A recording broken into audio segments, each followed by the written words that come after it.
Welcome back to Live at 9. And what's crazy is we did this segment last year on Live at 9, so we're about a year into this show, if you could really think about it. I mean, it's kind of weird to think about as well. But the Mississippi Makers Challenge. Yeah. Tell us about this 4th year that you guys are doing this. I mean, it's got to be pretty impressive to make it a 4th year. Absolutely. No, we're really excited. Rolling into our 4th year of the Mississippi Makers Challenge. And just for folks who don't know, this is a competition that we try to get all of our manufacturers around the state to compete in to find the coolest thing made in Mississippi. And, you know, we've had some great entries over the years. Really excited to be back again this year with our sponsor of Hancock Whitney. Really trying to promote it. And right now we're in the initial phase, which is the nominating phase. So we're trying to get as many companies out there that make things in Mississippi to submit their products and be a part of the competition. Yeah, and how do you submit? So go to msmakerschallenge.com and just go ahead, and it's a brief description of the product. We ask for a picture, and then you're good to go. So that lasts until next Friday. And then we get into the voting rounds where we end up whittling it down to top 16 and then 8 and then your last 4, and those folks go into the sort of the Royal Rumble section of the competition, and then we make an announcement at the state capitol on March 20th for the winner. And then someone gets a nice belt, although they didn't have to wrestle for it. No, they don't. That's the good part, is that they didn't have to wrestle for it this time. Right. What are some of the coolest things that you've seen over the years? Yeah, so like you mentioned, this is the 4th year, so we've had 3 previous winners. And some of those things, and that's one of the things that we really want to highlight and showcase around Mississippi is we make a variety of things in Mississippi that most people would never know about. So, for instance, we have had the previous winners are, one is a generator from Taylor Power Systems. Now, you think generator for your home. This was a generator that fits on the back of an 18-wheeler bed. So it powers buildings, critical infrastructure, things like that. So that was the first winner. We had a radar jamming system from Raytheon Technologies out in Forest, Mississippi, win the 2nd year. Incredible piece of machinery, is involved in weapon systems all over the world.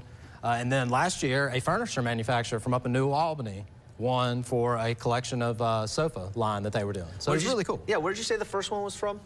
So Taylor Power Systems, actually, their facility here is right down the street in Clinton, Mississippi. Okay, so Clinton, Forest, and New Albany. That's right. I mean, when you really think about it, I mean, just throughout the whole state, and that's so impressive. I mean, we're checking out some of the winners and then the trophies and some of the other years in the past. There's 2023, the coolest things made it in Mississippi. What are you hoping for this year that maybe you haven't gotten in prior years? Yeah, we're just hoping for manufacturers to really take ownership of the things that they make and really take pride in that. And one of the things that we've seen with the winners over the past years is it's really a bonding experience for the team members at the facility. So they get to take pride, they get to showcase what they do every day, they get to put it at the state capitol and show everybody what they do. The incredible workforce that we have in Mississippi is something we don't talk enough about. We have incredibly skilled craftsmen and engineers and technicians that work every day on these products, and this is a chance to showcase that. And so we really want folks to really get out there, promote what you do, highlight your team members, and hopefully you get to the end and you can celebrate with the championship belt. Yeah, let me see if I can put this on. People at home don't know this right now because I'm very good at hiding it. I forgot my belt today, so I'll show the people. There you go. You got your new one. So maybe I'll just keep this. That's right. Keep this on. So you said we don't talk about it enough, so let's talk about it right now. Absolutely. I mean, what are the things that people are doing that maybe we aren't aware about? Well, yeah, so one of the things that we've noticed just in talking, because one of the big things that we try to do is highlight manufacturing and get the next generation excited about manufacturing and wanting to go into that line of work. So one of the things that we've noticed is people grow up and exist in these communities and they don't know just down the street in that big metal building, a whole bunch of stuff goes on and they don't know anything about what goes on inside those walls. And this is an opportunity to kind of peek behind that curtain, go in there and see what's going on and understand that there are opportunities for a great job, a great career, to really invest your time into doing something really exciting. That's all right here in our communities from, like you said, from Corinth to Pascagoula. I mean, it's really an incredible thing.